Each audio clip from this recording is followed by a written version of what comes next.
क्या हुआ जब एक लड़की की शादी कबूतर से हो गई। जी हाँ, आपने सही सुना। एक खूबसूरत लड़की की शादी एक कबूतर से हो गई और उसके बाद उस कबूतर ने लड़की के साथ जो किया उसे देखकर सब हैरान रह गए। आखिर ऐसा क्यों हुआ कि लड़की को एक कबूतर से शादी करनी पड़ी? आइए जानते हैं। बहुत समय पहले की बात है। चारों ओर हरियाली से भरा एक छोटा सा गांव था, जहां लोग सादगी से जीवन बिताते थे। उसी गांव में कृपाल नाम का एक व्यक्ति अपनी पत्नी शारदा और बेटी नीलम के साथ रहता था। कृपाल अपने पूरे गांव में अपनी सच्चाई, ईमानदारी और भले स्वभाव के लिए जाना जाता था। वो इतना सीधा साधा इंसान था कि अगर कोई उससे मदद मांग ले तो वह बिना किसी स्वार्थ के, बिना कुछ सोचे समझे उसकी सहायता करने को तैयार हो जाता। चाहे खेतों का काम हो, किसी गरीब का दुख हो या किसी पड़ोसी की परेशानी, कृपाल हमेशा सबसे आगे खड़ा दिखाई देता था। उसकी पत्नी शारदा स्वभाव से बहुत शांत और सहनशील थी, लेकिन उसका स्वास्थ्य अक्सर ठीक नहीं रहता था। आए दिन वह किसी न किसी बीमारी से घिरी रहती। उनकी बेटी नीलम गांव की सबसे सुंदर और संस्कारी लड़की मानी जाती थी। उसकी आंखों में एक अलग सी मासूमियत थी, चेहरे पर सादगी की चमक और व्यवहार में गजब की विनम्रता। वो अपने माता पिता की हर बात मानती थी और पूरे मन से उनकी सेवा करती थी। कृपाल रोज सुबह सूरज निकलने से पहले उठ जाता। हल्की सी चाय पीकर वो अपने खेतों की ओर निकल जाता, जहां दिन भर कड़ी मेहनत करता। इधर नीलम घर का सारा काम संभालती। चूल्हा चौका, साफ सफाई, पानी भरना, पशुओं की देखभाल, सब कुछ वही करती। साथ ही वह अपनी माँ शारदा का भी पूरा ध्यान रखती। जब शारदा की तबीयत ज़्यादा खराब हो जाती तो नीलम उनके पास बैठकर दवाइयाँ लाती, उनका माथा सहलाती और उन्हें ढाढ़स बंधाती। एक दिन अचानक शारदा की तबीयत बहुत ज़्यादा बिगड़ गई। उस दिन सुबह से ही वह कुछ अजीब सी लग रही थी। उनकी सांसें भारी थीं और चेहरा पीला पड़ गया था। नीलम माँ के पास बैठी थी। तभी शारदा ने कराहते हुए आंखें खोली। नीलम घबरा गई और जोर से बोली, माँ, माँ, आपको क्या हुआ? आप ठीक तो हैं ना? शारदा ने बड़ी मुश्किल से नीलम को अपने पास बुलाया। उनकी आवाज़ कमज़ोर थी, लेकिन शब्दों में गहरी चिंता छिपी हुई थी। उन्होंने कहा, बेटी, अब मेरा कोई भरोसा नहीं है। पता नहीं मैं कब तक जिंदा रहूंगी। तो अपने और अपने पिता का ध्यान रखना। यह सुनते ही नीलम की आंखों से आंसू बहने लगे। वह रोते हुए बोली, माँ, आप ऐसा मत बोलो, आपको कुछ नहीं होगा, मैं हूं ना आपके पास। नीलम को माँ की हालत देखकर बहुत डर लग रहा था। वह तुरंत खेतों की ओर भागी, जहां उसके पिता काम कर रहे थे। हांफती हुई वह कृपाल के पास पहुंची और सारी बात बताई।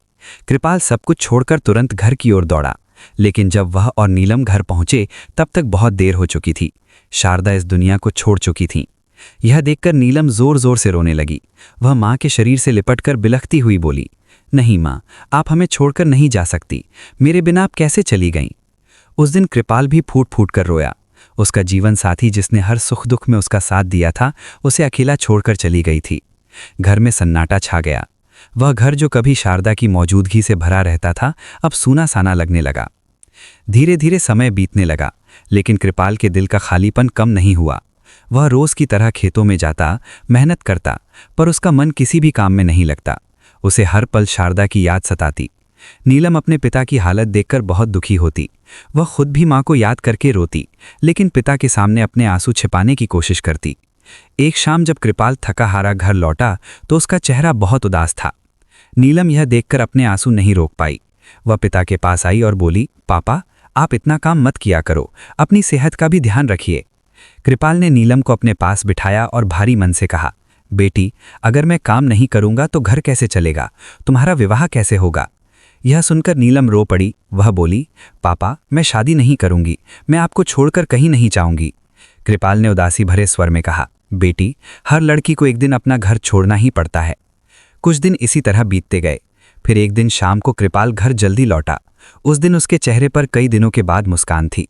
नीलम ने जब अपने पिता को इतना खुश देखा तो उसे भी अच्छा लगा। उसने उत्सुकता से पूछा, पिताजी, आज आप इतने खुश क्यों हैं? कृपाल ने मुस्कुराते हुए कहा, बेटी, खुश होने की बात है। मैंने तुम्हारा विवाह पास के गांव के जमींदार राजेंद्र के बेटे रणवीर से तय कर दिया है। यह सुनते ही नीलम का दिल बैठ सा गया। उसने धीमी आवाज में कहा, पिताजी, मैंने आपसे कहा था कि मैं शादी नहीं करना चाहती। लेकिन अपने पिता के चेहरे पर खुशी देखकर वह चुप हो गई। माँ के जाने के बाद उसने अपने पिता को कभी इतना खुश नहीं देखा था और वह उनकी खुशी छीनना नहीं चाहती थी। दिन बीतते गए, विवाह की तैयारियां शुरू हो गईं। धीरे धीरे शादी का दिन भी आ गया। उस दिन नीलम दुल्हन की तरह सजी धजी अपने घर में बैठी थी। लाल जोड़े में वह बेहद सुंदर लग रही थी, लेकिन उसकी आंखों में आंसू थे। बारात आने वाली थी, तभी उसके पिता उसके पास आए और बोले, बेटी, अब तुम्हारी शादी होने वाली है। अपने नए परिवार में खुश रहना, अपने पति को कभी अकेला मत छोड़ना, चाहे जो हो जाए हमेशा उसका साथ देना। इतने में बारात दरवाजे पर आ पहुंची। ढोल नगाड़ों की आवाज़ गूंजने लगी। शादी की रस्में शुरू हुईं। 7 फेरे पूरे हुए। जैसे ही विवाह संपन्न हुआ और नीलम ने रणवीर के गले में वरमाला डाली, उसी पल कुछ ऐसा हुआ जिसे देखकर सबके होश उड़ गए। रणवीर अचानक एक कबूतर के रूप में बदल गया। चारों तरफ अफरा तफरी मच गई। बाराती, गांव वाले सब हैरान थे। कोई कुछ समझ नहीं पा रहा था। कोई कहने लगा लड़की का भाग्य खराब है, तो कोई कहने लगा लड़के पर कोई साया है। कृपाल यह सब देखकर सन्न रह गया। उसने कभी सपने में भी ऐसा नहीं सोचा था। उसने भारी दिल से नीलम से कहा, बेटी, अब यही तुम्हारा पति है, अब तुम्हें इसी के साथ रहना होगा। नीलम ने अपने पिता की बात मान ली। भारी मन और डरे हुए दिल के साथ वह उस कबूतर के साथ अपने ससुराल चली गई।